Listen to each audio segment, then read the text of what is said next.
और भरोसेमंद लाइब्रेरियन नहीं मिला। बहुत कम उम्र में ही हमने ये जान लिया था कि अच्छे स्टाफ को खोजना कितना मुश्किल होता है। लाइब्रेरी खुलने के 3 महीने बाद हमारी लाइब्रेरी में एक प्रॉब्लम आ गई।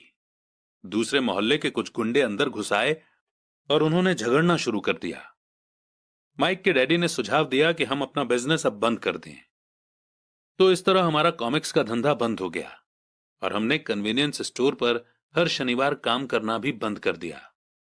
फिर भी अमीर डैडी एक्साइटेड थे, क्योंकि उनके पास ऐसी बहुत सी नई बातें थीं जो वे हमें सिखाना चाहते थे। वे खुश थे क्योंकि हमने उनके पहले सबक को इतनी अच्छी तरह से सीख लिया था। हमने ये भी सीख लिया था कि पैसे से अपने लिए काम कैसे करवाया जाता है। स्टोर में काम करने के बदले पैसा नहीं मिलता था, इसीलिए हमें मजबूरन अपनी इमेजिनेशन पर जोर डालना पड़ा ताकि हम पैसा कमाने का कोई दूसरा तरीका ढूंढ सकें। कॉमिक्स लाइब्रेरी हमारा अपना बिजनेस था।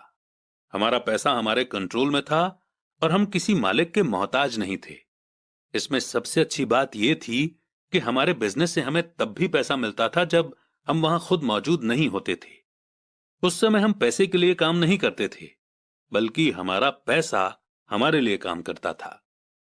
ज्यादा सैलरी देने के बजाय अमीर डैडी ने हमें इतनी बढ़िया एडवाइस दे दी थी।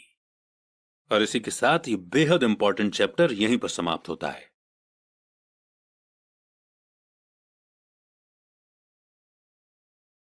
चैप्टर 3, लेसन 2, पैसे की समझ क्यों सिखाई जानी चाहिए। 1990 में मेरे सबसे अच्छे दोस्त माइक ने अपने डैडी का लंबा चौड़ा बिजनेस संभाल लिया है और उसे अपने डैडी से ज्यादा कामयाबी मिल रही है। हम एक दूसरे से साल में सिर्फ 1 या 2 बार गोल्फ कोर्स पर मिलते हैं। वो और उसकी पत्नी इतने ज्यादा अमीर हैं कि आप इसकी कल्पना भी नहीं कर सकते।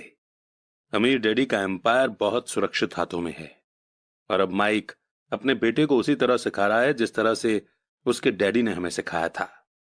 1994 में मैं 47 साल की उम्र में रिटायर हो गया और मेरी पत्नी किम उस वक्त 37 साल की थी। रिटायरमेंट का मतलब यह नहीं है कि हम काम नहीं करते या आगे काम नहीं करेंगे। इसका मतलब यह है कि जब तक हमारी लाइफ में बहुत बड़ी कोई घटना ना हो जाए तब तक हम काम करने या ना करने के लिए आजाद हैं। इसका कारण यह है कि हमारी दौलत अपने आप बढ़ती रहती है, इन्फ्लेशन की रेट से कहीं ज्यादा तेज रफ्तार से। मुझे लगता है कि आजादी इसी को कहते हैं। हमारी दौलत इतनी ज्यादा है कि यह अपने आप बढ़ सकती है। यह पेड़ लगाने की तरह है। आप सालों तक इसे पानी देते हैं और एक दिन इसे आपकी जरूरत नहीं रह जाती। इसकी जड़ें जमीन में काफी गहराई तक पहुंच जाती हैं। इसके बाद ये पैसे का पेड़ आपके सुख के लिए छाया और फल देता है। माइक ने एम्पायर चलाने का ऑप्शन चुना और मैंने रिटायर होने का। जब भी मैं लोगों से बात करता हूं तो वे अक्सर मुझसे सलाह मांगते हैं कि उन्हें क्या करना चाहिए, शुरुआत कहां से और कैसे की जाए, आपकी नजर में कौन सी बुक अच्छी रहेगी, वगैरह वगैरह। सबसे अमीर बिजनेसमैन।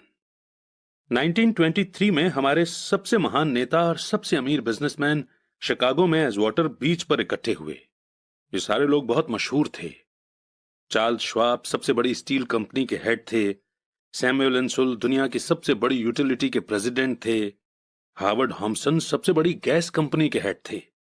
आइवर क्रूजर दुनिया की सबसे बड़ी कंपनियों में से एक इंटरनेशनल मैच कंपनी के प्रेसिडेंट थे। Leon Fraser bank of international settlement के प्रेसिडेंट थे। Richard Whitney New York stock exchange के हेड थे। आर्थर कॉटन और जेसी लिवरमोर 2 सबसे बड़े स्टॉक स्पेक्युलेटर थे और अल्बर्ट फॉल प्रेसिडेंट हार्डिंग के कैबिनेट में मिनिस्टर थे। लेकिन क्या आपको पता है कि 25 साल बाद इनमें से 9 लोगों का अंत इस तरह से हुआ। श्वाब 5 साल तक कर्ज में डूबे रहने के बाद गरीबी में मरे। इंसुल की मौत विदेश में दिवालियेपन की हालत में हुई, यानी ये बैंकरप्ट हो गए थे। क्रूजर और कॉटन भी गरीबी में मरे। हॉम्सन पागल हो गए। विटनी और अल्बर्ट फॉल उस समय जेल से रिहा हुए थे। फेजर और लिवरमोर आत्महत्या कर चुके थे। शायद कोई भी ठीक से यह नहीं बता सकता कि इन लोगों के साथ ऐसा क्यों हुआ। यह बात 1923 यानी कि 1923 की है। हम इतना अंदाजा तो लगा सकते हैं कि यह 1929 के मार्केट क्रैश और ग्रेट इकोनॉमिक डिप्रेशन के ठीक पहले का समय था। मंदी का इन लोगों पर बेशक बहुत ज्यादा असर हुआ होगा। देखने वाली बात यह है कि आज हम इन लोगों से ज्यादा मुश्किल समय में जी रहे हैं। बदलाव ज्यादा तेजी से हो रहे हैं और पूरी दुनिया में हो रहे हैं। मुझे लगता है कि आने वाले 25 सालों में बहुत से ऐसे उतार चढ़ाव आएंगे जो इन लोगों द्वारा झेले गए उतार चढ़ावों की तरह ही होंगे।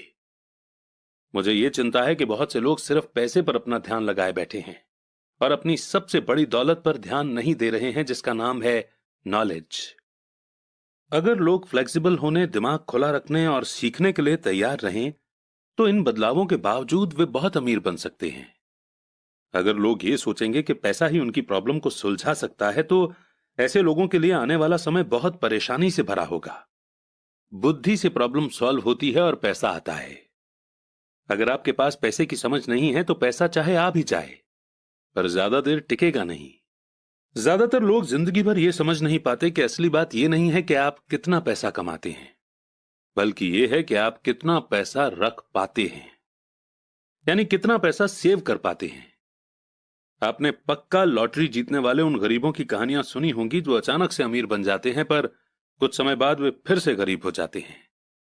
ये लोग लाखों करोड़ों जीतते हैं, फिर भी वे लौट कर वहीं आ जाते हैं जहां से उन्होंने शुरुआत की थी।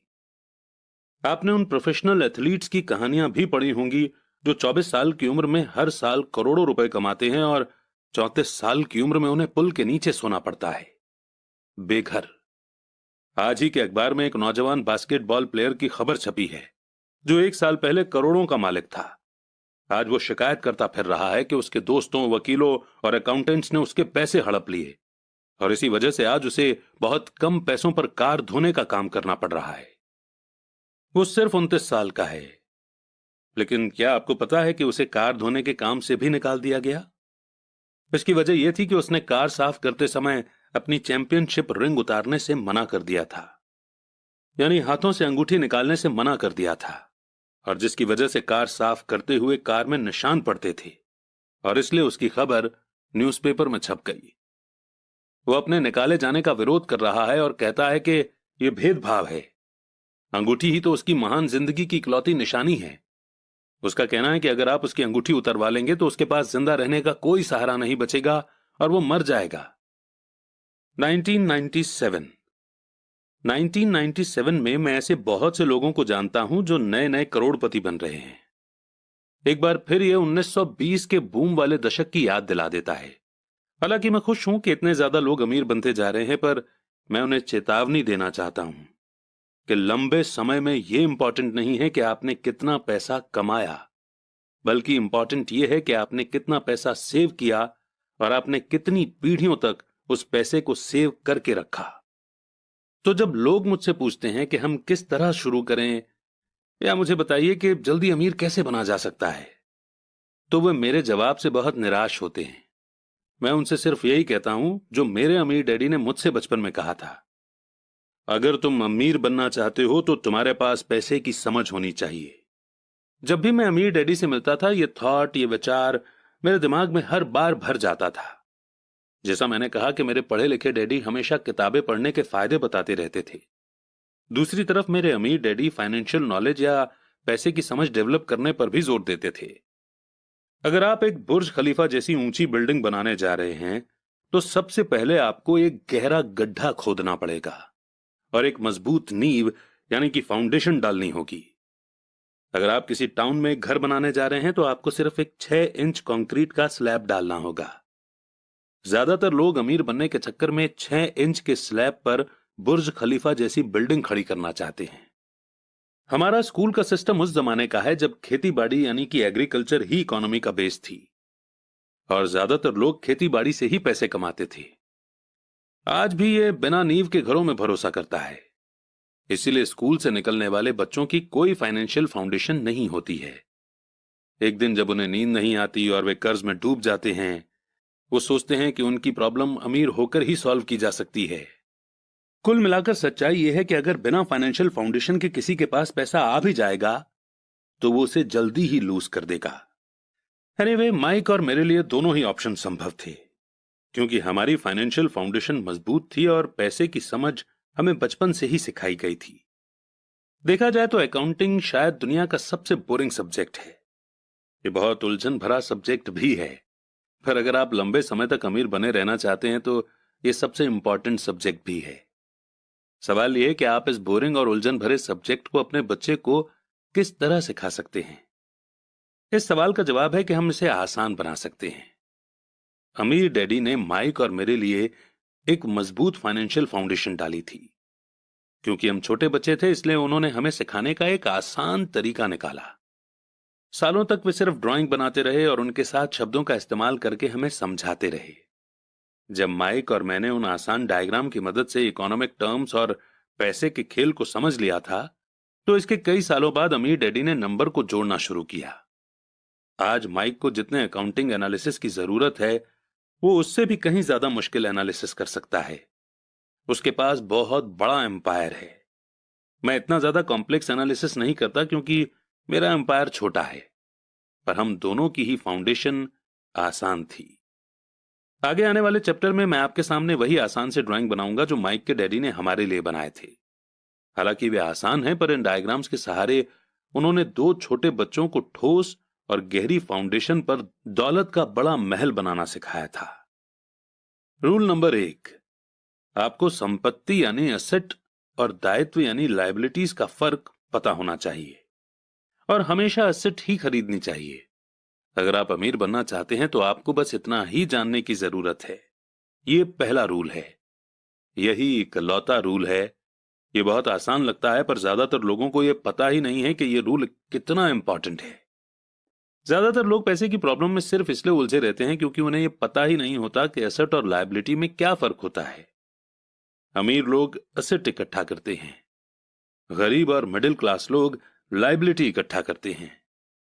और मजे की बात यह है कि उन लोगों को यह लगता है कि वे एसेट ही जमा कर रहे हैं। जब अमीर डैडी ने माइक और मुझे यह बताया तो हमने सोचा कि वे मजाक कर रहे हैं।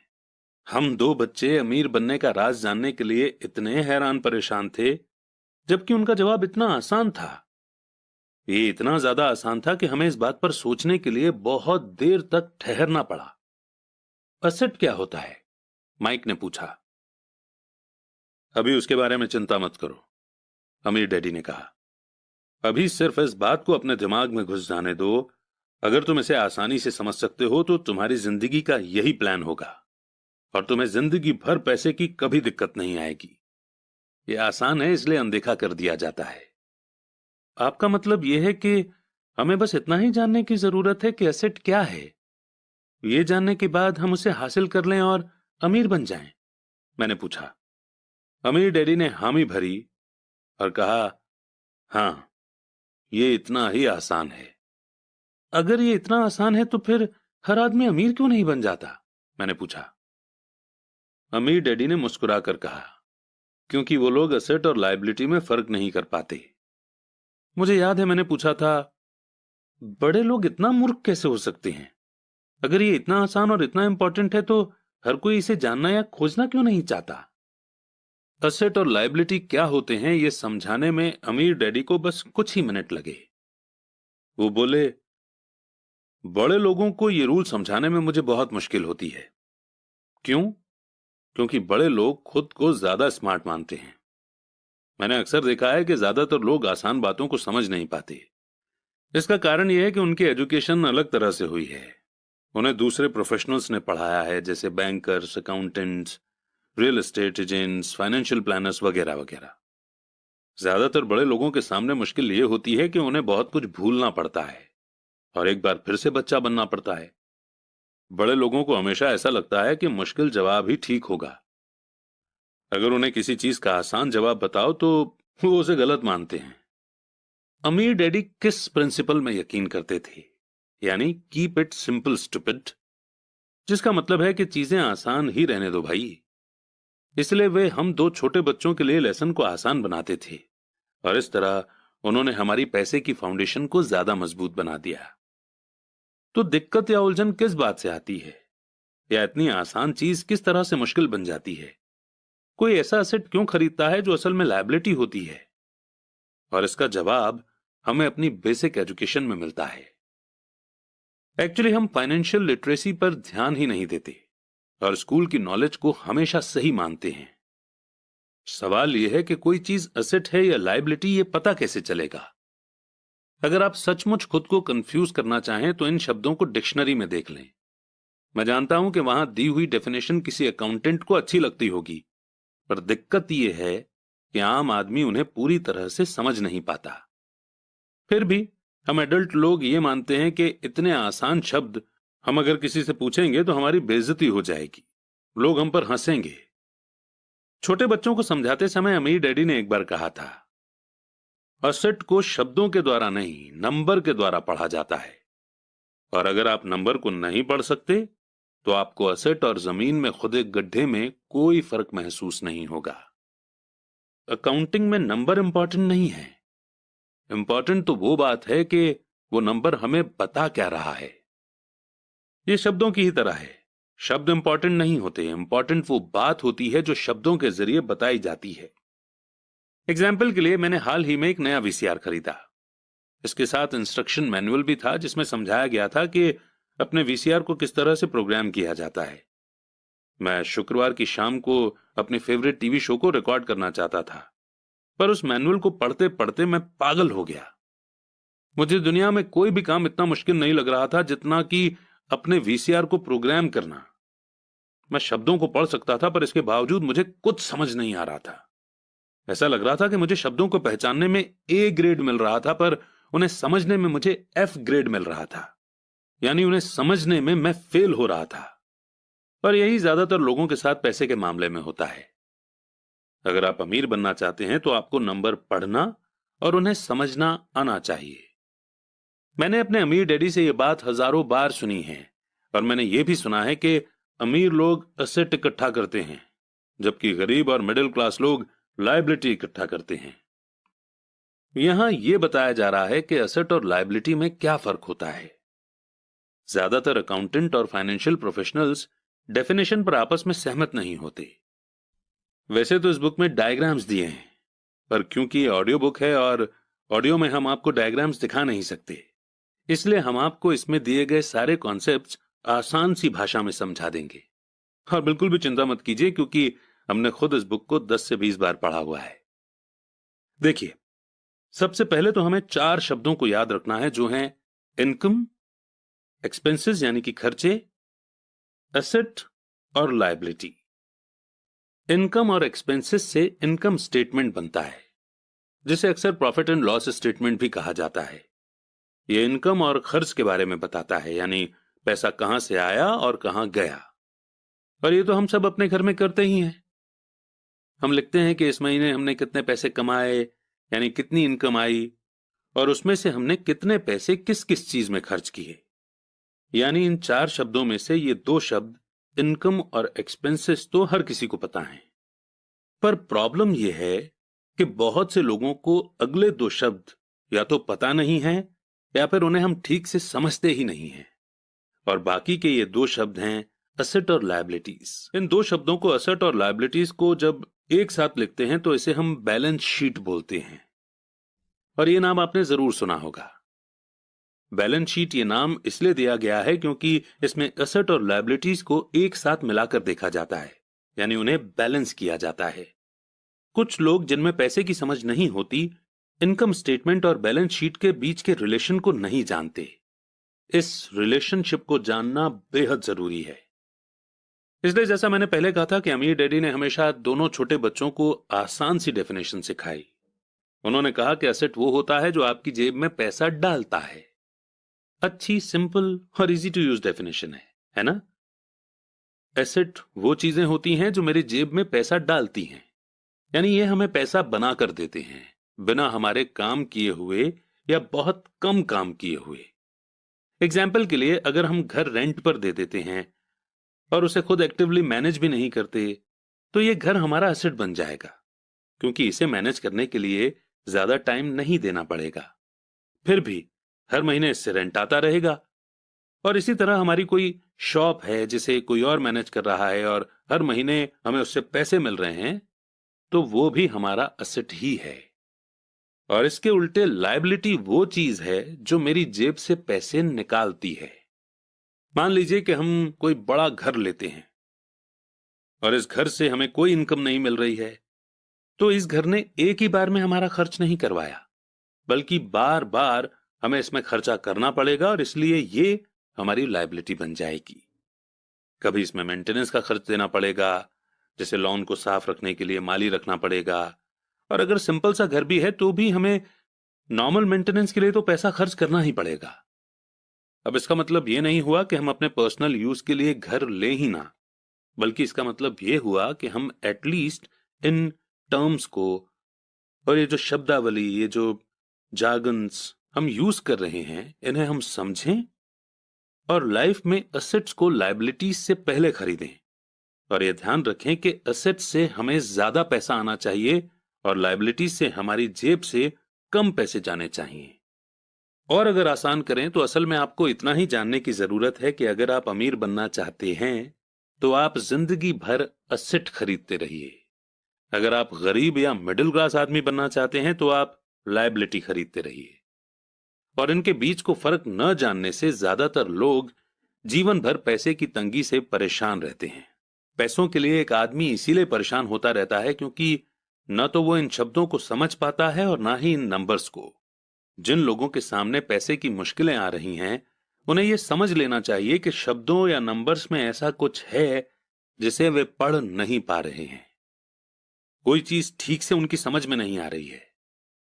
अमीर लोग इसीलिए अमीर होते हैं क्योंकि इस मामले में वे पैसे की तंगी से परेशान लोगों से ज्यादा समझदार होते हैं। तो अगर आप अमीर बनना चाहते हैं और अपनी दौलत को बनाए रखना चाहते हैं तो पैसे के बारे में सीखना और समझदारी दोनों इंपॉर्टेंट हैं, शब्दों में भी और नंबर में भी। ध्यान रखिए कि सिर्फ नंबर से पूरी बात समझ में नहीं आती है और सिर्फ शब्दों से भी पूरी बात समझ में नहीं आती है। मायने तो पूरी कहानी के होते हैं। किसी फाइनेंशियल रिपोर्ट में नंबर को पढ़ना प्लॉट या कहानी ढूंढने की तरह ही है। पैसा कहां जा रहा है, इस बात की कहानी। 80% परिवारों की पैसे की कहानी यह होती है कि वे अमीर बनने के लिए कड़ी मेहनत करते जाते हैं। इसका कारण यह नहीं है कि वे पैसा नहीं कमाते, असली कारण यह है कि वे जिंदगी भर असेट की जगह लायबिलिटी खरीदते रहते हैं। आइए अब हम समझते हैं कि एक गरीब आदमी अपना पैसा कैसे खर्च करता है। एक्चुअली एक गरीब इंसान को असेट और लायबिलिटी के बारे में कुछ पता नहीं होता, इसलिए वो बेचारा अपने पैसों को कुछ इस तरह से खर्च करता है। उसे पैसे उसकी सैलरी से मिलते हैं, वो उन्हें खर्च कर देता है और उसके पैसे खत्म हो जाते हैं। उसे ज्यादा पैसे कमाने के लिए रोज दोबारा मेहनत करनी पड़ती है, यानी कम पैसे होने की वजह से ना ये एसेट खरीद पाता है और ना ही लायबिलिटी। अब बात करते हैं मिडिल क्लास आदमी की। एक मिडिल क्लास आदमी के पास इनकम थोड़ी ज्यादा आती है और वो पैसे पहले उसके एक्सपेंस कॉलम में जाते हैं, यानी वो पहले अपने खर्चे पूरे करता है और उसके बाद वो लायबिलिटीज खरीदता है, जैसे कि नई कार, नया मोबाइल फोन, नया घर वगैरह। ये लायबिलिटीज उसकी जेब से हर महीने पैसे निकलवाती रहती हैं। एक मिडिल क्लास इंसान के पास बहुत ही कम असेट्स होते हैं जो उसे पैसा कमा कर दे सकें। कई मिडिल क्लास लोगों के पास कोई भी एसेट नहीं होता है, यानी कोई पैसिव इनकम का सोर्स नहीं होता है, इसलिए वो पूरी जिंदगी रैट रेस में लगे रहते हैं। फाइनली आता है एक अमीर आदमी का एग्जाम्पल। इसके पैसे खर्चने के तरीके बहुत इंटरेस्टिंग हैं। इन लोगों का पूरा फोकस अपने एसेट कॉलम पर होता है, यानी ये अपनी इनकम से पैसा खर्च करके यही सोचता है कि वो ऐसी चीज कैसे बनाए या खरीदे जिससे उसे हर महीने पैसा मिलता रहे और इन पैसों के लिए उसे ज्यादा काम न करना पड़े। इनकी ये सोच होती है कि ये अपनी जिंदगी में एसेट बनाएंगे और उसके बाद ही लायबिलिटी लेंगे। इसलिए कई छोटे बिजनेसमैन को भी आपने यही कहते सुना होगा कि पहले दुकान फिर मकान। तो अभी हमने ये सीखा कि गरीब को एसेट या लायबिलिटी के बारे में नॉलेज ही नहीं होती है। मिडिल क्लास इंसान को थोड़ी बहुत नॉलेज होती है, लेकिन वो अपनी पूरी जिंदगी लोगों को शो ऑफ करने के लिए लायबिलिटीज लेता जाता है, जो उसकी जेब से एक बार नहीं बल्कि बार बार पैसे निकलवाती हैं, और इसीलिए ये लोग रैट रेस में लगे रहते हैं। अमीर आदमी सबसे पहले अपने एसेट पर फोकस करता है। वो सोचता है कि पहले वो पैसिव इनकम सोर्स क्रिएट करेगा और उसके बाद ही लायबिलिटीज लेगा। बस पैसे खर्च करने की प्रायोरिटी ही किसी इंसान को अमीर तो किसी को गरीब बना देती है। हम में से हर एक को जिंदा रहने के लिए खर्च करना पड़ता है। हम सभी को रोटी, कपड़े और मकान की जरूरत होती है। एक गरीब, मिडिल क्लास और अमीर आदमी की जिंदगी में पैसा किस तरह आता जाता है, इसे हम कैश फ्लो बोलते हैं। और कैश फ्लो पूरी कहानी बता देता है। इस कहानी में यह बताया जाता है कि वो आदमी अपने पैसे का किस तरह से इस्तेमाल करता है। एक बार पैसा हाथ में आ जाने के बाद वो उस पैसे का क्या करता है। मैंने अपनी कहानी अमेरिका के सबसे अमीर लोगों से इसीलिए शुरू की ताकि मैं ये बता सकूं कि इतने सारे लोगों की सोच में कहां गलती होती है। गलती ये होती है कि वे ये मानते हैं कि पैसे से सारी प्रॉब्लम हल हो जाती है। इसीलिए जब लोग मुझसे फटाफट अमीर बनने के नुस्खे पूछते हैं तो मैं कांप जाता हूं, या ये पूछते हैं कि उन्हें कहां से शुरू करना चाहिए। मैं अक्सर सुनता हूं, मैं कर्ज में हूं इसलिए मुझे और ज्यादा पैसे कमाने चाहिए। पर यह देखने में आया है कि ज्यादा पैसे से प्रॉब्लम नहीं सुलझती। सच कहा जाए तो इससे प्रॉब्लम और ज्यादा बढ़ सकती है। पैसा हमारी इंसानी कमजोरियों को अक्सर ज्यादा उभार देता है। पैसा अक्सर हमारे ऐसे पहलू पर रोशनी डालता है जिसके बारे में हम अनजान रहते हैं। इसलिए अगर किसी आदमी को अचानक बहुत सी दौलत मिल जाए, जैसे जायदाद, सैलरी में भारी बढ़ोतरी या उसकी लॉटरी लग जाए, तो पैसा मिलने के कुछ समय बाद वो अपने पुराने हाल में पहुंच जाता है, और कई बार तो उससे भी बुरे हाल में। पैसा आपके दिमाग में चल रहे कैश फ्लो पैटर्न को दिखाता है। अगर ये पैटर्न ऐसा है कि अपनी पूरी कमाई खर्च करनी है, तो इस बात की बहुत संभावना है कि आपकी इनकम बढ़ेगी तो आपका खर्च अपने आप बढ़ जाएगा। इसलिए यह कहावत सही है कि मूर्ख और उसका पैसा जल्दी ही एक दूसरे से अलग हो जाते हैं। मैंने ये कई बार कहा है कि हम स्कूल इसलिए जाते हैं ताकि हम एकेडमिक और प्रोफेशनल काबिलियत को हासिल कर सकें। बेशक ये दोनों बहुत इंपॉर्टेंट हैं। हमारी प्रोफेशनल काबिलियत के कारण ही हम पैसा बनाना सीखते हैं। 1960 के दशक में जब मैं हाई स्कूल में था, यह माना जाता था कि अगर कोई पढ़ने लिखने में अच्छा है तो वो होनहार स्टूडेंट आगे जाकर डॉक्टर बनेगा। अक्सर उस बच्चे से यह नहीं पूछा जाता था कि क्या वो डॉक्टर बनना चाहेगा, बस ये मान लिया जाता था। इसका कारण यह था कि इसमें सबसे ज्यादा पैसा नजर आता था। आज डॉक्टरों के सामने पैसे की बहुत सी मुश्किलें हैं जो भगवान न करे किसी और के सामने हों। इंश्योरेंस कंपनियों ने इस बिजनेस पर काबू कर रखा है, गवर्नमेंट भी दखल दे रही है और कोर्ट में मुआवजे के केस फाइल हो रहे हैं वगैरह। आज बच्चे बास्केटबॉल स्टार बनना चाहते हैं, टाइगर वुड्स की तरह गोल्फर बनना चाहते हैं, कंप्यूटर एक्सपर्ट बनना चाहते हैं, movie star, rock star, beauty queen या इन्वेस्टर बनना चाहते हैं। इसीलिए क्योंकि अब दौलत, शोहरत और इज्जत इन्हीं जगहों पर है। इसी कारण स्कूलों में बच्चों को अच्छा पढ़ने के लिए मोटिवेट करना मुश्किल हो गया है। वे जानते हैं कि प्रोफेशनल सक्सेस का एकेडमिक सक्सेस से कोई सीधा रिलेशन नहीं है जैसा कभी हुआ करता था। क्योंकि स्टूडेंट्स में स्कूल छोड़ते समय पैसे की कोई समझ नहीं होती है, इसलिए करोड़ों पढ़े लिखे लोग अपने बिजनेस में तो सक्सेसफुल हो जाते हैं, पर बाद में वे पैसे की तंगी से जूझते रहते हैं। वे और ज्यादा मेहनत करते हैं पर अपनी प्रॉब्लम से जीत नहीं पाते। उनकी एजुकेशन में कमी यह नहीं है कि उन्हें पैसा कमाना नहीं सिखाया गया, बल्कि कमी यह है कि उन्हें पैसा खर्च करने का तरीका नहीं सिखाया गया। पैसा बनाने के बाद उसका किस तरह से इस्तेमाल किया जाए और उसे किस तरह से संभाला जाए, इसे पैसे की समझ कहते हैं। पैसा एक बार कमाने के बाद उसका क्या किया जाए, इसे अपने पास कितने लंबे समय तक रोका जाए और अपने पैसे से कड़ी मेहनत कैसे करवाई जाए। ज्यादातर लोग ये नहीं बता पाते कि उनकी पैसे की तंगी का कारण क्या है। ऐसा इसलिए होता है क्योंकि उनमें कैश फ्लो की समझ नहीं होती है। कोई आदमी बहुत पढ़ा लिखा हो सकता है, अपने बिजनेस में सक्सेसफुल हो सकता है, पर हो सकता है कि उसमें पैसे की बिल्कुल भी समझ ना हो।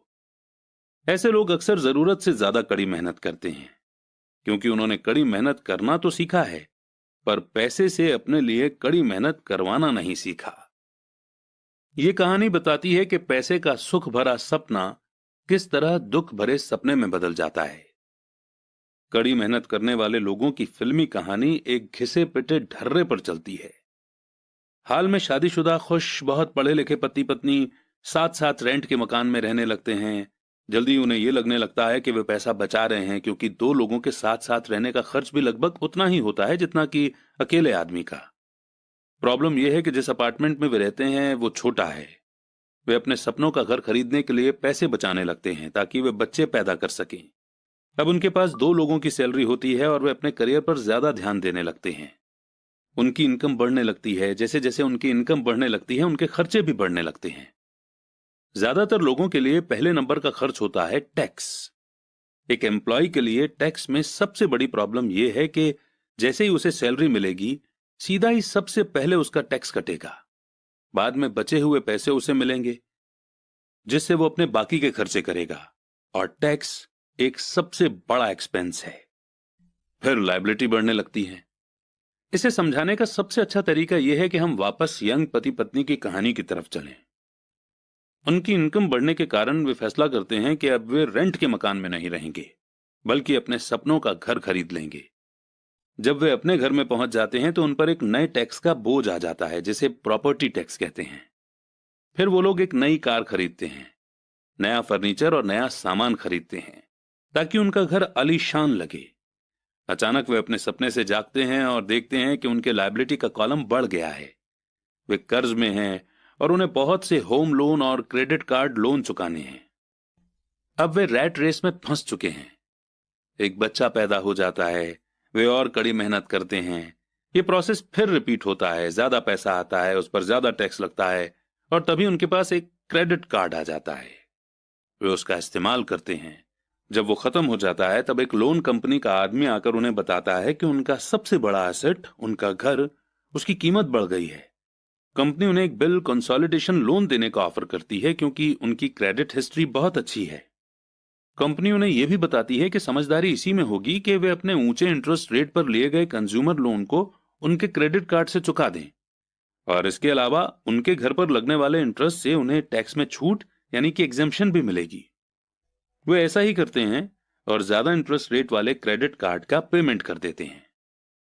इसके बाद वे राहत की सांस लेते हैं कि उन्होंने क्रेडिट कार्ड का हिसाब साफ कर दिया है। अब उन्होंने अपने कंज्यूमर लोन को होम लोन में बदल लिया है। उनका पेमेंट भी कम हो जाता है, क्योंकि उन्हें अपने कर्ज को 30 साल की इंस्टॉलमेंट में चुकाना है।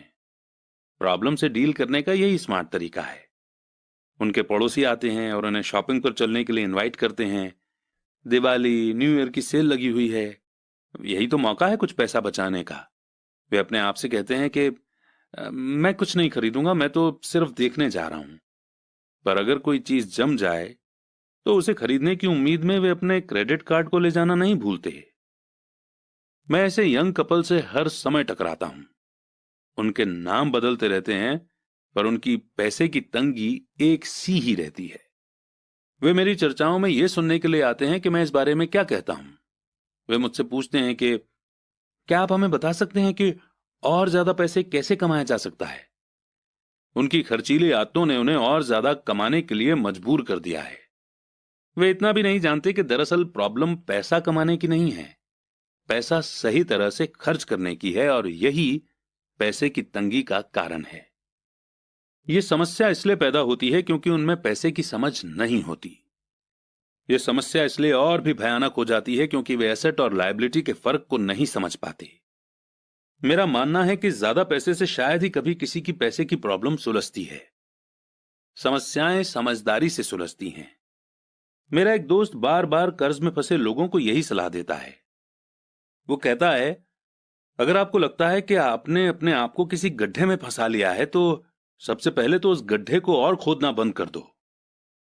बहुत बार अपनी अंदरूनी समझदारी पर भरोसा करने के बजाय लोग भीड़ के साथ साथ चलने लगते हैं। वे कोई काम इसलिए करते हैं क्योंकि सभी लोग ऐसा कर रहे हैं। वे सवाल पूछने के बजाय कॉपी करने लगते हैं। अक्सर वे नासमझी के कारण वही दोहराते जाते हैं जो उन्हें सिखाया गया है। इस तरह के थॉट कि आपका घर आपकी सबसे बड़ी पूंजी है, आपका घर आपका सबसे बड़ा इन्वेस्टमेंट है। अगर आप ज्यादा कर्ज लेते हैं तो आपको टैक्स में ज्यादा एग्जेम्पशन मिलेगी। सेफ जॉब खोजो, गलतियां मत करो, रिस्क मत उठाओ, वगैरह वगैरह। ऐसा भी कहा जाता है कि ज्यादातर लोगों के लिए मौत से भी डरावनी चीज होती है भीड़ के सामने बोलने का डर। साइकोलॉजिस्ट कहते हैं कि ज्यादातर लोग पब्लिक प्लेटफॉर्म पर बोलने से इसलिए डरते हैं क्योंकि उन्हें यह डर होता है कि उनकी बुराई होगी, लोग उनकी हंसी उड़ाएंगे, वे अकेले रह जाएंगे, सबसे कट जाएंगे और बिरादरी से अलग थलग कर दिए जाएंगे। सबसे अलग होने का डर या अकेले रह जाने का डर ही वो सबसे बड़ा कारण है जिसकी वजह से ज्यादातर लोग अपनी प्रॉब्लम हल करने के लिए नए तरीके नहीं ढूंढते। इसलिए मेरे पढ़े लिखे डैडी कहा करते थे कि जापानी लोग दर्पण की ताकत को सबसे ज्यादा अहमियत देते थे, क्योंकि जब इंसान दर्पण में खुद को देखता है तभी उसे सच्चाई का पता चलता है। और ज्यादातर लोग खतरे मत उठाओ इसलिए कहते हैं क्योंकि वे खुद डरे हुए होते हैं। ये किसी भी चीज के बारे में कहा जा सकता है, जैसे गेम में, रिलेशनशिप में, करियर में। पैसों का डर, समाज से कट जाने का डर, और इन्हीं कारणों से लोग लीक पर चलते रहते हैं और समाज की एक्सेप्टेड बिलीफ या पॉपुलर ट्रेंड के खिलाफ नहीं जाते। आपका घर एक असेट है, कड़ी मेहनत करो। प्रमोशन का सवाल है, एक दिन मैं वाइस प्रेसिडेंट बन जाऊंगा। पैसे बचाओ, जब मेरी सैलरी बढ़ेगी तो मैं एक बड़ा घर खरीद लूंगा। म्यूचुअल फंड सेफ हैं।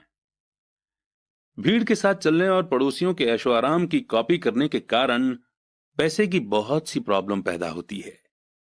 कई बार हम सभी को दर्पण में देखने की जरूरत होती है और हमें अपने डर के बजाय अपनी अंदरूनी समझदारी से सोचना चाहिए। जब माइक और मैं 16 साल के हुए तो हमें स्कूल में प्रॉब्लम आने लगी थी। हम बुरे बच्चे नहीं थे, हम सिर्फ अपने आप को भीड़ से अलग कर रहे थे। स्कूल के बाद और शनिवार रविवार को हम माइक के डैडी के लिए काम करते थे। माइक और मैं अक्सर घंटों तक उसके डैडी के साथ बैठे रहते थे, जब वे अपने बैंकर्स, वकीलों, अकाउंटेंट, ब्रोकर, इन्वेस्टर्स, मैनेजर्स और एम्प्लॉयज के साथ डिस्कशन करते थे।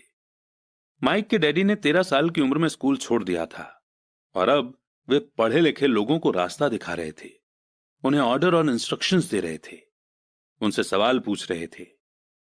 पढ़े लिखे लोग उनकी एक आवाज पर दौड़े चले आते थे और उनके गुस्से से डरते थे। यह आदमी कभी भीड़ के साथ नहीं चला। इस आदमी ने खुद के दम पर सोचा और फैसले किए। उन्हें इन शब्दों से चिढ़ होती थी, हमें इसे इस तरह से इसलिए करना पड़ेगा क्योंकि सभी लोग इसी तरह से करते हैं। वे नहीं हो सकता, इन शब्दों से भी बहुत चिढ़ते थे। अगर आप उनसे कोई काम करवाना चाहते थे तो आपको बस इतना ही कहना था, मुझे लगता है कि आप इसे नहीं कर सकते। माइक और मैं उनके साथ रहकर जितना सीखे उतना हमने स्कूल के बिताए सालों में कभी नहीं सीखा, कॉलेज में भी नहीं। माइक के डैडी के पास स्कूल की एजुकेशन तो नहीं थी, पर उनके पास पैसे की नॉलेज थी और इसी कारण वे सक्सेसफुल भी थे। वे हमें बार बार बताया करते थे कि एक समझदार आदमी अपने से ज्यादा समझदार लोगों को जॉब पर रख सकता है। इसीलिए माइक और मुझे समझदार लोगों की बातें सुनने और उनसे सीखने का फायदा मिला। पर इसके कारण माइक और मैं दोनों ही उस सोशल बिलीफ के साथ नहीं चल पाए जो हमारे टीचर हमें सिखाते थे, और इस वजह से कई प्रॉब्लम्स पैदा हो गईं। जब कोई टीचर कहता था कि अगर तुम्हें अच्छे नंबर नहीं मिलते हैं तो तुम दुनिया में कुछ नहीं कर सकते, तो माइक और मैं अपनी भवें चढ़ा लेते थे। जब हमें घिसे पेटे ढर्रे पर चलने को कहा जाता था और रूल्स को फॉलो करना सिखाया जाता था तो हमें यह लगता था कि स्कूल की एजुकेशन दरअसल क्रिएटिविटी का गला घोंट देती है। हम अमीर डैडी की यह बात समझने लगे थे कि स्कूलों को इसलिए बनाया गया है ताकि वहां अच्छे एम्प्लॉय तैयार हो सके, न कि अच्छे मालिक। कभी कभार माइक या मैं टीचर से पूछते थे कि हम जो पढ़ रहे हैं वो असल जिंदगी में कितना काम आएगा, या हमें पैसों के बारे में क्यों नहीं पढ़ाया जाता है। दूसरे सवाल का अक्सर जवाब मिलता था कि पैसा इंपॉर्टेंट नहीं है, और अगर हम अच्छी पढ़ाई करेंगे तो पैसा अपने आप मिलने लगेगा। हम पैसे की ताकत के बारे में जितना ज्यादा जानते जाते थे, अपने टीचर्स और साथ पढ़ने वाले बच्चों से उतना ही दूर होते जाते थे। मेरे पढ़े लिखे डैडी ने कभी मुझ पर अच्छे नंबरों के लिए दबाव नहीं डाला। मुझे इस बात पर हैरत होती है कि उन्होंने ऐसा क्यों नहीं किया, पर हम लोगों में पैसे को लेकर अक्सर बहस होने लगी थी। जब मैं 16 साल का हुआ तो मेरी पैसे की बुनियाद मेरी मम्मी डैडी से अच्छी हो चुकी थी। मैं हिसाब किताब रख सकता था। मैं tax accountants, corporate attorney, bankers, real estate brokers, investors वगैरह की बातें सुनता था। मेरे डैडी टीचर्स से बातें करते थे। एक दिन मेरे डैडी मुझे बता रहे थे कि हमारा घर हमारे लिए सबसे बड़ा इन्वेस्टमेंट क्यों है। इस बात को लेकर हम लोगों में बहस हो गई जब मैंने उन्हें यह बताया कि घर हमारे लिए एक अच्छा इन्वेस्टमेंट क्यों नहीं है। अपने अपने घरों को लेकर मेरे अमीर डैडी और मेरे गरीब डैडी के विचारों में कितना फर्क था। एक डैडी के हिसाब से उनका घर एक असेट था, जबकि दूसरे डैडी के हिसाब से यह एक लायबिलिटी थी। घर के साथ साथ उससे जुड़े कुछ दूसरे खर्च भी बढ़ जाते हैं, यानी अदर एक्सपेंसेस। एक ज्यादा बड़े घर का मतलब था और ज्यादा खर्चा। इसका मतलब था कि कैश फ्लो खर्च के कॉलम से होकर गुजरता रहता था। आज भी लोग मुझसे इस बात पर बहस करते हैं कि उनका घर एसेट क्यों नहीं होता। मैं जानता हूं कि बहुत से लोगों के लिए खुद का घर उनका सबसे बड़ा सपना होता है और इसीलिए वे इसे अपना सबसे बड़ा इन्वेस्टमेंट मानते हैं। अपने घर के मालिक होने से ज्यादा अच्छा कुछ भी नहीं है। मैं इस पॉपुलर बिलीफ को देखने का एक और नजरिया दिखाना चाहता हूं। अगर मैं और मेरी पत्नी एक ज्यादा बड़ा और आलीशान मकान खरीदने के बारे में सोचते हैं, तो हम जानते हैं कि यह एक एसेट नहीं होगा, बल्कि एक लायबिलिटी होगी, क्योंकि इससे हमारी जेब से पैसा निकल जाएगा। तो ये रहा मेरा तर्क। हालांकि ज्यादातर लोग मुझसे सहमत नहीं होंगे, क्योंकि घर एक इमोशनल चीज होती है और जब पैसे का सवाल आता है तो भावनाएं पैसे की समझ को हरा देती हैं। मुझे पर्सनल एक्सपीरियंस से पता है कि पैसा हर फैसले को इमोशनल बना देता है। एक, जब घर की बात आती है तो मैं ये बताना चाहता हूं कि ज्यादातर लोग उस घर की कीमत चुकाने के लिए जिंदगी भर काम करते हैं, जिसके वे कभी पूरी तरह से मालिक नहीं होते। दूसरे शब्दों में, ज्यादातर लोग एक घर खरीदने के कुछ सालों बाद दूसरा घर खरीदते हैं और हर बार पहले मकान के लिए जो वो कर्ज लेते हैं, उस पर उनके पास हर बार फिर से 30 साल का नया कर्ज हो जाता है। दो, हालांकि लोगों को होम लोन की पेमेंट पर इंटरेस्ट के लिए टैक्स में छूट मिलती है, पर वे अपने अदर एक्सपेंसेस के लिए टैक्स के बाद मिलने वाले रुपए का इस्तेमाल लायबिलिटीज लेने में ही करते हैं, अपनी मॉर्टगेज पूरी तरह चुकाने के बाद भी। तीन, प्रॉपर्टी टैक्स। मेरी पत्नी के मम्मी डैडी को धक्का लगा जब उनके घर का प्रॉपर्टी टैक्स हर महीने 10,000 रुपए तक पहुंच गया। यह तब हुआ जब वे रिटायर हो चुके थे और इस बढ़ोतरी से उनके रिटायरमेंट के बाद का बजट गड़बड़ा गया और उन्हें मजबूरन मकान बदलना पड़ा। चार, घर की कीमत हमेशा नहीं बढ़ती। मेरे कुछ दोस्त हैं जिन्होंने अपने लिए घर कर्ज पर लिया था। उन्हें 1 करोड़ रुपए से भी ज्यादा का कर्ज चुकाना है, पर आज उस घर की कीमत 70 लाख रुपए से ज्यादा नहीं है। 5, सबसे बड़े नुकसान अपॉर्चुनिटी गंवाने की वजह से होते हैं। अगर आपका सारा पैसा मकान में फंसा रहता है तो आपको ज्यादा कड़ी मेहनत करनी पड़ती है ताकि आपका खर्च चलता रहे। इस दौरान आप अपने लिए कोई एसेट नहीं बना पाते। अगर एक यंग पति पत्नी शुरुआत में ही अपने लिए एसेट बनाने लग जाएं, तो उनके आगे के साल आराम से गुजरेंगे, खासकर उस समय जब वे अपने बच्चों को कॉलेज में भेजेंगे। इस दौरान उनका एसेट भी बढ़ जाएगा और उनके खर्चे भी आराम से चलते रहेंगे।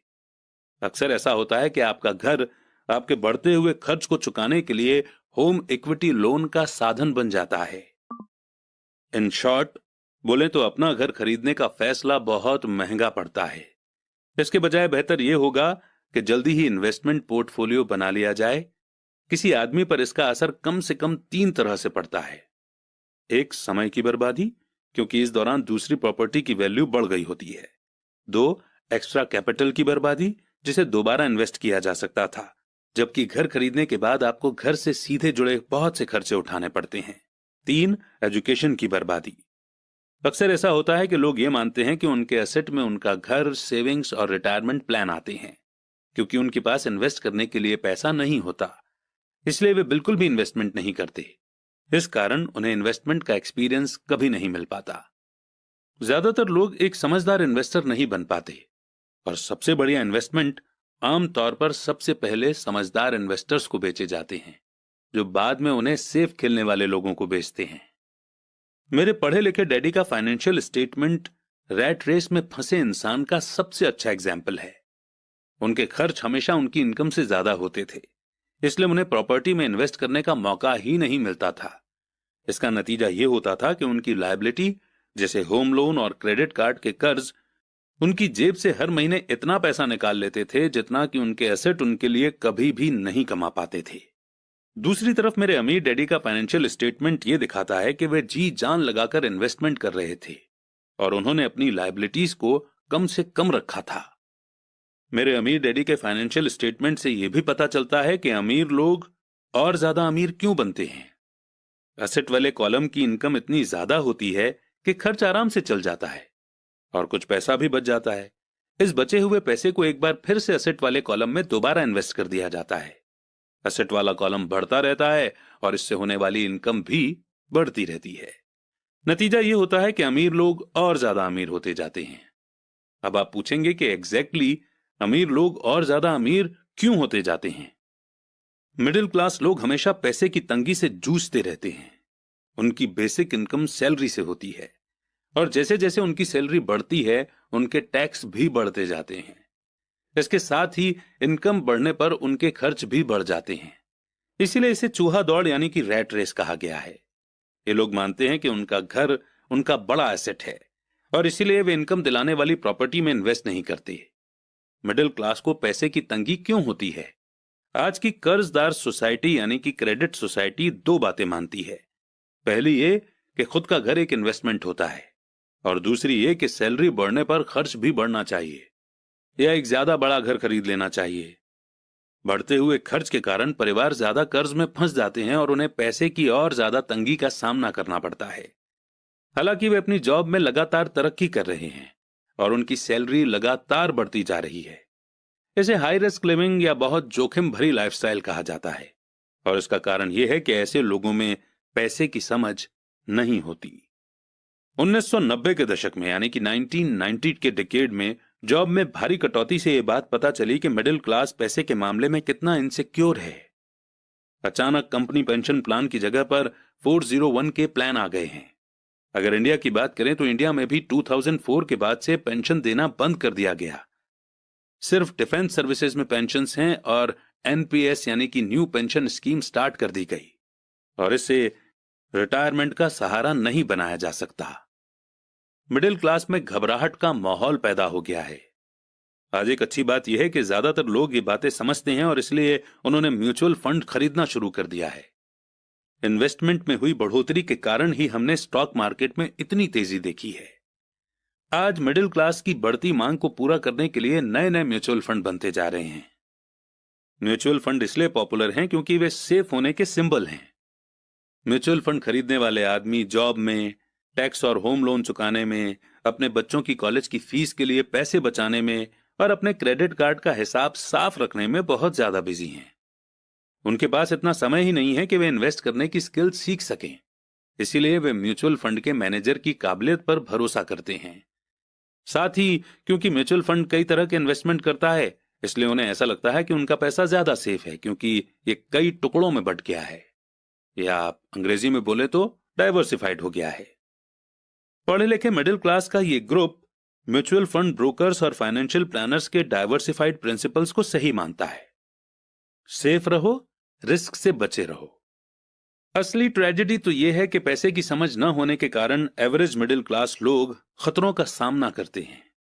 उनके सेफ खेलने का असली कारण यह होता है कि उनके पास पैसे की तंगी होती है। उनकी बैलेंस शीट में बैलेंस नहीं होता, उनके पास कोई एसेट नहीं होता जहां से इनकम आनी चाहिए, जबकि उनके पास बहुत सी लायबिलिटीज होती हैं और हर सैलरी के साथ वो और लायबिलिटीज भी लेते रहते हैं। आमतौर पर उनकी इनकम का इकलौता साधन उनकी सैलरी होती है। एक तरह से उनका जीवन पूरी तरह से उनके बॉस पर डिपेंडेंट होता है। और जब सचमुच जिंदगी में एक बार आने वाला मौका आता है, यानी कोई इन्वेस्टमेंट अपॉर्चुनिटी सामने दिखती है, जैसे कि कोई अच्छी प्रॉपर्टी जो बहुत ही सस्ते प्राइस पर मिल रही हो, तो ये लोग उस मौके का फायदा नहीं उठा पाते क्योंकि वे इतनी कड़ी मेहनत कर रहे हैं। इसलिए वे सेफ गेम खेलते हैं, सबसे ज्यादा टैक्स चुकाते हैं और कर्ज के बोझ से दबे रहते हैं। जैसा मैंने इस सेक्शन के शुरू में कहा था कि सबसे इंपॉर्टेंट रूल यह है कि एसेट और लायबिलिटी के बीच के फर्क को पहचाना जाए। एक बार आप इनमें फर्क समझ लें, इसके बाद आप इनकम देने वाली प्रॉपर्टी खरीदने की लगातार कोशिश करते रहें। यह अमीर बनने की राह पर चलने का सबसे बढ़िया तरीका है। इसे करते रहें और आपका एसेट वाला कॉलम बढ़ता रहेगा। अपनी लायबिलिटी और खर्च को कम करने की कोशिश भी करते रहें। इससे पैसा आपके एसेट वाले कॉलम में आता रहेगा। जल्द ही आपके पास इतने एसेट हो जाएंगे कि आप और ज्यादा रिस्क वाले इन्वेस्टमेंट कर सकेंगे। ऐसे इन्वेस्टमेंट जिनमें 100% से बिना किसी लिमिट तक प्रॉफिट हो सकता है। ऐसे इन्वेस्टमेंट जिनमें 50,000 रुपए की रकम जल्दी ही 10 लाख रुपए या इससे ज्यादा हो जाती है। ऐसे इन्वेस्टमेंट जिन्हें मिडिल क्लास बहुत ही रिस्क भरा मानता है। इन्वेस्टमेंट रिस्की नहीं है, बल्कि ये उस इंसान की पैसे की नासमझी है, फाइनेंशियल इग्नोरेंस यानी कि अज्ञान है, जो उसे बहुत रिस्क भरा बना देती है। एक एम्प्लॉय होने के नाते जो घर का मालिक भी है, आपकी जॉब का पैटर्न जनरली ये होता है। एक, आप किसी के लिए काम करते हैं। सैलरी पर काम करने वाले ज्यादातर लोग मालिक को या शेयर होल्डर्स को ज्यादा अमीर बना रहे हैं। आपकी कोशिशों, मेहनत और सक्सेस से दरअसल आपका मालिक सक्सेसफुल होता है और उसके रिटायरमेंट में मदद मिलती है। दो, आप गवर्नमेंट के लिए काम करते हैं। आप इसे देख पाएं इसके पहले ही गवर्नमेंट आपकी सैलरी में से अपना हिस्सा ले लेती है। ज्यादा कड़ी मेहनत करके आप गवर्नमेंट को देने वाले टैक्स में बढ़ोतरी करते हैं। ज्यादातर लोग जनवरी से मई तक सिर्फ और सिर्फ गवर्नमेंट के लिए काम करते हैं। तीन, आप बैंक के लिए काम करते हैं। टैक्स चुकाने के बाद आपका सबसे बड़ा खर्च आमतौर पर अपना होम लोन और क्रेडिट कार्ड का कर्ज चुकाना होता है। अगर आप सिर्फ ज्यादा कड़ी मेहनत से काम करते जाएं तो प्रॉब्लम यह है कि तीनों ही मामलों में आपकी ज्यादा मेहनत से किसी और को ज्यादा फायदा मिलता है। आपको यह सीखना चाहिए कि आपकी ज्यादा मेहनत से किस तरह आपको और आपके परिवार को सीधा फायदा मिल सकता है। अगर आप ये फैसला कर भी लें कि आप अपने काम से काम रखेंगे, फिर भी आपको यह नहीं पता होता कि आपके गोल्स को किस तरह से सेट किया जाए। ज्यादातर लोग अपने प्रोफेशन को बनाए रखना चाहते हैं और अपनी सैलरी के सहारे ही असेट बनाना चाहते हैं। जब उनकी वेल्थ बढ़ती है तो वे किस तरह से अपनी सक्सेस को मापते हैं। कब कोई आदमी यह महसूस करता है कि वो अमीर है, कि उसके पास दौलत है। असेट और लायबिलिटी की मेरी अपनी डेफिनेशन की ही तरह दौलत के बारे में भी मेरी अपनी ही डेफिनेशन है। दरअसल मैंने इसे बकमिंस्टर फुलर नाम के इंसान से सीखा है। कुछ लोग उसे नीम हकीम कहते हैं और कई लोग उसे एक जीता जागता जीनियस कहते हैं। सालों पहले सभी आर्किटेक्ट इसलिए हैरान हो गए थे क्योंकि 1961 में उसने जियोडेसिक डोम के पेटेंट के लिए अप्लाई किया था और उस एप्लीकेशन में फुलर ने दौलत के बारे में भी कुछ कहा था। पहले तो उसका ठीक ठाक मतलब समझ में नहीं आया था, पर उसे कई बार पढ़ने के बाद इसका मतलब समझ में आने लगा। दौलत किसी आदमी की वो एबिलिटी या काबिलियत है जिसके सहारे वो आगे आने वाले इतने दिनों तक जिंदा रह सकता है। यानी अगर मैं आज काम करना बंद कर दूं तो मैं कितने समय तक जिंदा रह सकता हूं। ये नेटवर्थ की तरह नहीं है जो आपके एसेट और लायबिलिटी के बीच का फर्क है। हर इंसान को लगता है कि उसके पास जो सामान है वो बहुत कीमती है, पर इस डेफिनेशन से सचमुच सही असेसमेंट किया जा सकता है। मैं अब असेस कर सकता हूं और सचमुच जानता हूं कि फाइनेंशियल रूप से आजाद होने के मेरे गोल के मामले में मैंने कितनी तरक्की कर ली है। हालांकि नेटवर्थ में ऐसी चीजें भी आ जाती हैं जिनसे पैसा नहीं आता, जैसे वो चीज जो आपके गैरेज में खड़ी है। दौलत का सीधा सा हिसाब यह है कि आपका पैसा कितना पैसा बना रहा है और इसीलिए आप फाइनेंशियल रूप से कितने दिनों तक जिंदा रह सकते हैं। दौलत दरअसल असेट के कॉलम की कैश फ्लो के लायबिलिटी वाले कॉलम के साथ तुलना है। एक एग्जाम्पल लेते हैं। मान लीजिए कि मेरे पास हर महीने में अपने एसेट से 10,000 रुपए कैश आ रहा है और मेरा खर्च हर महीने 20,000 रुपए है। तो सवाल यह है कि मेरे पास कितनी दौलत है। अब हम बकमिस्टर फुलर की डेफिनेशन की तरफ चलते हैं। उनके डेफिनेशन के हिसाब से मैं कितने दिनों तक जिंदा रह सकता हूं। अगर हम एक महीने में 30 दिन मान लें तो इस डेफिनेशन के हिसाब से मैं 15 दिन तक जिंदा रह सकता हूं। जब मैं अपने एसेट से हर महीने 20,000 का कैश फ्लो हासिल करने लग जाऊंगा तो मैं अमीर हो जाऊंगा। हालांकि मैं अमीर नहीं हूं, पर मैं फाइनेंशियली फ्री हूं। हर महीने मेरे एसेट से मुझे जो इनकम मिलती है वो मेरे महीने भर के खर्च के लिए काफी होती है। अगर मैं अपने खर्च को बढ़ाना चाहता हूं तो मुझे इसके पहले अपने एसेट से आने वाले कैश फ्लो को बढ़ाना होगा। यह ध्यान रखें कि इस पॉइंट पर मैं अपनी सैलरी पर बिल्कुल भी डिपेंडेंट नहीं हूं। मैंने अपने एसेट बनाने में जी तोड़ कोशिश की थी और मैं इसमें सक्सेसफुल भी हुआ, जिसके कारण आज मैं फाइनेंशियल रूप से आजाद हो गया हूं। अगर मैं आज अपनी जॉब छोड़ भी दूं तो मेरे एसेट से इतना कैश फ्लो आता रहेगा कि मेरा खर्च आसानी से चलता रहेगा। मेरा अगला गोल यह होगा कि मेरे एसेट से आने वाले एक्स्ट्रा कैश को फिर से एसेट वाले कॉलम में इन्वेस्ट कर दिया जाए। मैं जितने पैसे अपने लिए एसेट्स बनाने में खर्च करता रहूंगा, मेरे एसेट्स मुझे उतना ही पैसा देते रहेंगे।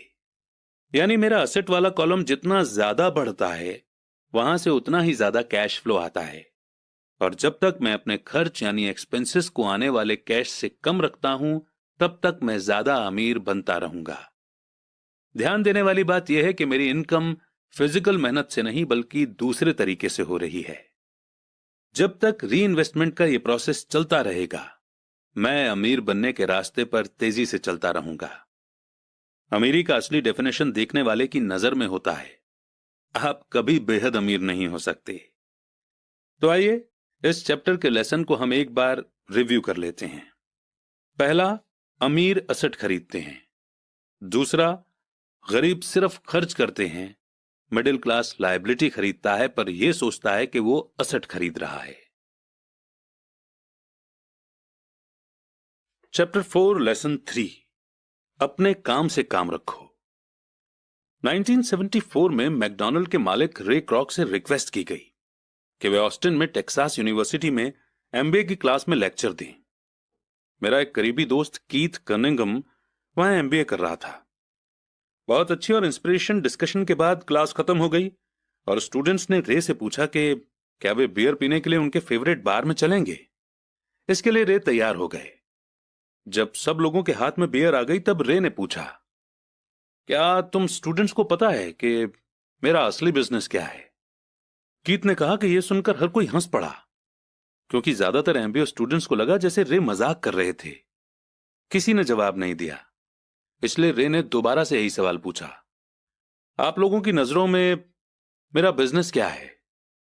स्टूडेंट्स दोबारा हंस दिए और आखिरकार एक बहादुर स्टूडेंट ने जोर से कहा, रे, दुनिया में ऐसा कौन है जो ये नहीं जानता कि आप हैमबर्गर के बिजनेस में हैं?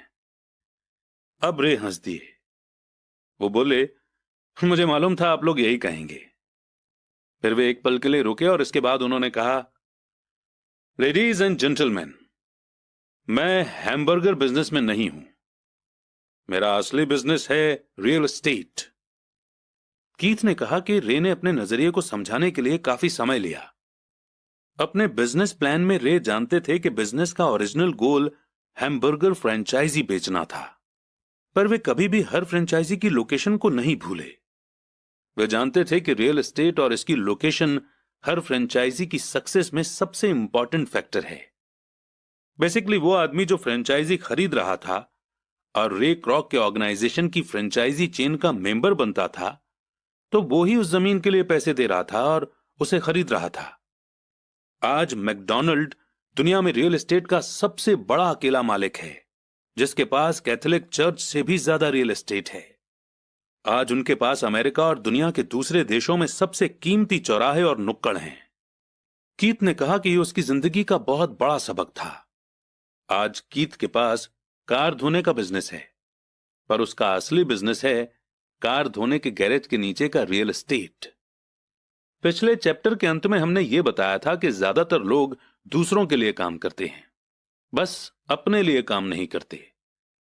वे पहले तो कंपनी मालिकों के लिए काम करते हैं, फिर टैक्स के कारण गवर्नमेंट के लिए काम करते हैं और आखिरकार बैंक के लिए काम करते हैं जो उनके मॉर्टगेज का मालिक होता है।